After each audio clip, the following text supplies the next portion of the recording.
لیکن جو بات حق ہے وہ بول کر رہوں گا، ہضم ہو یا نہ ہو۔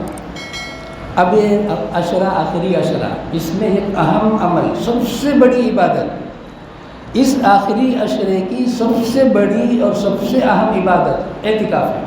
قرآن میں اللہ تعالیٰ نے فرمایا وَأَنْتُمُ الْعَاكِفُونَ، تم لوگ اعتکاف کی حالت میں۔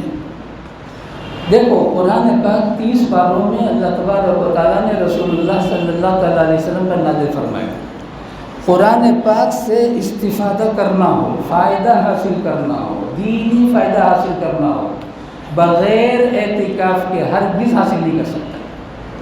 کیوں؟ موسیٰ علیہ نبی علیہ السلام کو اللہ تعالیٰ نے تورات دینا چاہا تو کہا تو کوہ طور میں آؤ، 40 دن کا اعتکاف کرو، روزہ رکھو، اعتکاف کرو، اور اعتکاف بغیر روزہ کے نہیں ہوتا ہے۔ اور رمضان میں رسول اللہ صلی اللہ تعالیٰ علیہ وسلم کو جب اللہ تبارک و تعالیٰ نے نبی بنانا کا وقت آیا، قرآن پاک عطا کرنے کا وقت آیا، تو کہا آپ کے لیے تو آپ بہت بڑے نبی ہیں، آپ کے لیے 2 سال اعتکاف کرنا ہے۔ غار حرا میں رسول اللہ صلی اللہ تعالیٰ علیہ وسلم نے 2 سال اعتکاف کیا ہے۔ 30 پر 8 سال لوگوں میں تھے، 2 سال غار حرا میں، اس کے بعد 23 سال امت کے سامنے تھے۔ اور مدینہ منورہ پہنچ کر رسول اللہ صلی اللہ تعالیٰ علیہ وسلم 10 سال ہر رمضان میں عشرے اخیرے کا اعتکاف رسول اللہ صلی اللہ تعالیٰ علیہ وسلم نے فرمایا۔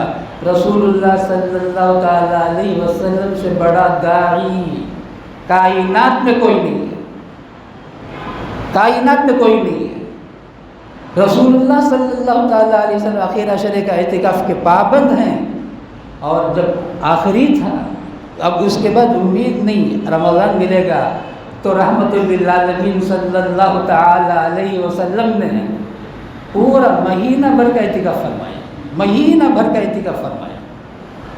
تو اعتکاف اتنا اہم اور اونچا عمل ہے، لیکن آج یہ اتنی بڑی مصیبت امت پر گر پڑی ہے، ایک نہیں، یہ بھیڑ کا چھتا ہے، ایک کو بند کرو تو دوسرا کو بند کرو تو تیسرا کو بند کرو تو چوتھا، کسی نہ کسی طریقے سے بے دینی آسانی سے پھیلتی ہے۔ حق پھیلنے میں بڑی تکلیف ہوتی ہے۔ اصل میں 2 جگہ میں قرآن میں اللہ تبارک و تعالیٰ نے فرمایا، کیا فرمایا؟ افرأیت من اتخذ الہہ ہوا، تم لوگوں نے خواہشات کو عبادت بنا لیا۔ اے نبی کیا دیکھا نہیں؟ ان لوگوں نے خواہشات کو عبادت بنایا، جو خواہش ہے وہ عبادت، لاکھوں کی نیکیاں ملتی ہیں، کروڑوں کی نیکیاں ملتی ہیں، اربوں نیکیاں ملتی ہیں، کیلکولیٹر بھی جواب دے دے گا۔ کیوں؟ خواہشات کو عبادت بنائے۔ حکم کیا ہے؟ عبادت کو اپنی خواہشات بناؤ، عبادت کو خواہشات بناؤ، تب دین اندر آئے گا زندگی میں۔ اگر خواہشات کو عبادت بناؤ گے کچھ بھی نہیں ہوگا۔ اٹل فیصلہ ہے اللہ تبارک و تعالیٰ کا، چاہے دینداری کی پوری شکلیں ہماری نظروں میں ہو، کچھ بھی کام نہیں ہے، برا لگے گا۔ الحق مر، اللہ کے رسول نے فرمایا قل الحق وإن كان مر، حق بات کہو اگرچہ سب کو کڑوی لگے، اور حق بات کڑوی ہی ہوتی ہے۔ کیوں؟ جب ہم نے اپنے خواہشات کو ہی عبادت بنا کر اتنا پھیلایا، دیکھو ہر دور میں بے دینی اور بددینی کا ماحول پیدا ہوتا ہی ہے، اور 100 سال میں ایک مرتبہ اللہ تبارک و تعالیٰ نے ایک ایسے آدمی کو بھیجتا ہے جو سارا کھانڈ چاٹ کر صاف کر دیتا ہے۔ یہ تو ہوتا رہے گا، باقی ہم اس میں آئیں گے یا اس میں جائیں گے۔ رسوم اور بدعات کو وجود میں لا کر دیکھو، دین کی شکل میں ہی رسوم اور بدعات آتے ہیں، بددینی اور بے دینی کی شکل میں نہیں۔ دینداری تو پوری صورت، پوری شکل، رسم و رواج میں جا کر پتہ نہیں ساری چیزوں کا عکارت کر دیں۔ ازواج مطہرات رسول اللہ صلی اللہ تعالیٰ علیہ وسلم کی بیویاں 9 تھیں جس وقت رسول اللہ صلی اللہ تعالیٰ علیہ وسلم دنیا سے پردہ فرما گئے۔ کیا فرماتے ہیں؟ اصل میں یہ چیزیں جو بتائی جا رہی ہیں ہم سنتے بھی نہیں، سنتے بھی ہیں تو ایسا نہیں سنتے ہیں کہ اس کو اپنی زندگی میں لانا ہے۔ فرماتے ہیں حضرت ام المؤمنین عائشہ صدیقہ رضی اللہ تعالیٰ عنہ کون ہے؟ صحابہ سے نبی علیہ السلام نے فرمایا دین کو 3 حصوں میں تقسیم کر کے 2 حصے عائشہ سے حاصل کرو۔ ان کے ابا حضرت ابو بکر کو بھی کہا، عمر فاروق کو بھی کہا، عثمان غنی کو بھی کہا، علی مرتضیٰ کو بھی کہا، خذوا ثلث دینکم من هذه الحمیرہ۔ حضرت عائشہ رضی اللہ تعالیٰ عنہ کا لقب نبی علیہ السلام کے طرف سے حمیرہ تھا، حضرت عائشہ کا لقب۔ فرمایا اس حمیرہ سے دین کا 2/3 حصہ حاصل کرو۔ وہ فرماتی ہیں نبی علیہ السلام کے دنیا سے پردہ فرمانے کے بعد ہر ازواج مطہرات رمضان المبارک کے آخری عشرے کا اعتکاف اہتمام سے کرتے تھے۔ کل ہی ایک صاحب آئے مدرسے میں، آ کر کہا اتنی شاندار مسجد عثمان پیٹ کی، اتنی بڑی مسجد اور محلہ بہت بڑا محلہ عثمان پیٹ کا، کہا کہ حضرت اب تک کوئی بھی اعتکاف کے لیے تیار نہیں ہے۔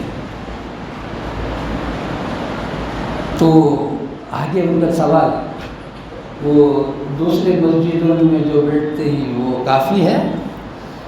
نہیں، اگر عثمان پیٹ کی مسجد میں کوئی بھی اعتکاف نہیں کرے گا پورا عثمان پیٹ کا محلہ گنہگار ہوگا۔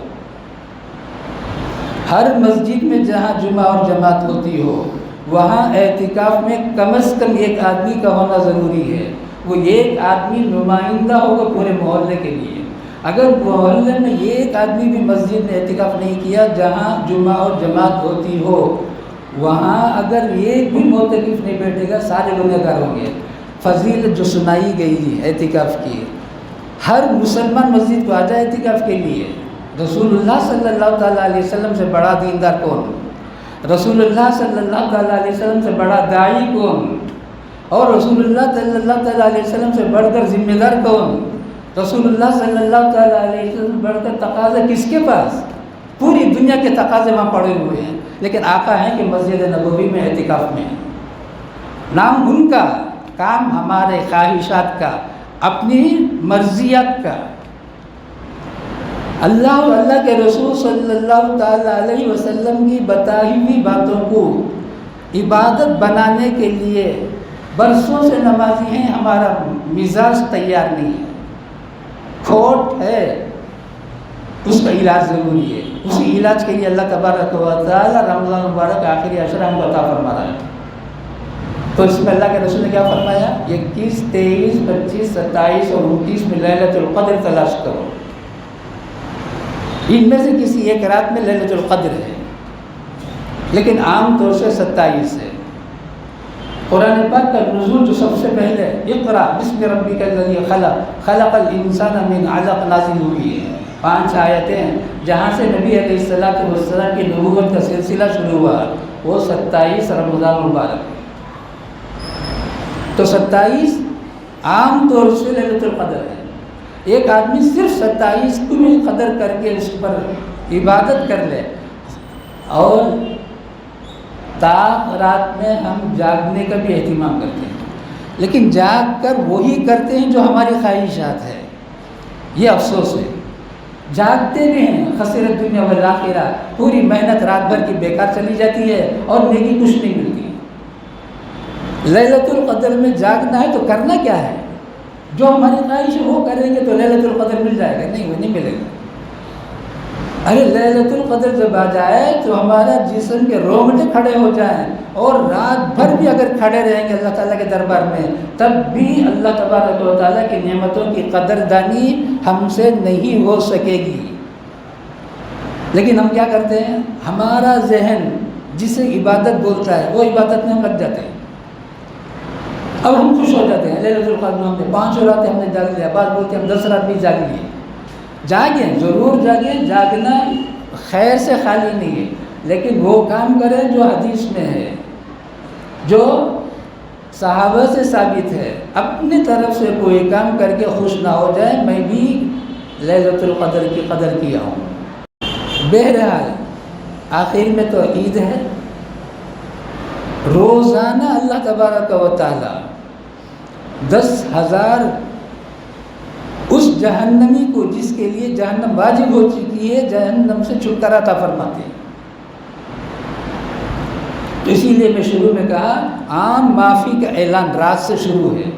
وہ کب ہوگا؟ آدمی اپنے گریبان میں منہ ڈال کر اپنی گزری ہوئی زندگی سے سچے دل سے توبہ کرے، بقیہ زندگی کو بدلنے کے لیے اپنے سامنے کوئی رہنما، کوئی ہمارے پاس ایک ضابطہ اصول ہو کہ میں بقیہ زندگی کو اس طرح سے گزاروں گا، جس طرح سے چاہیں گے گزاریں گے، وہ عبادت نہیں بنے گی۔ اللہ اور اللہ کے رسول صلی اللہ تعالیٰ علیہ وسلم نے جس طریقے سے زندگی گزارنے کو کہا ہے اس طریقے سے زندگی گزاریں گے تو وہ دین بنے گا۔ حتیٰ کہ بیت الخلا جاؤ گے تو وہ بھی نور بن کر قیامت میں ملے گا۔ وآخر دعوانا الحمدللہ رب العالمین۔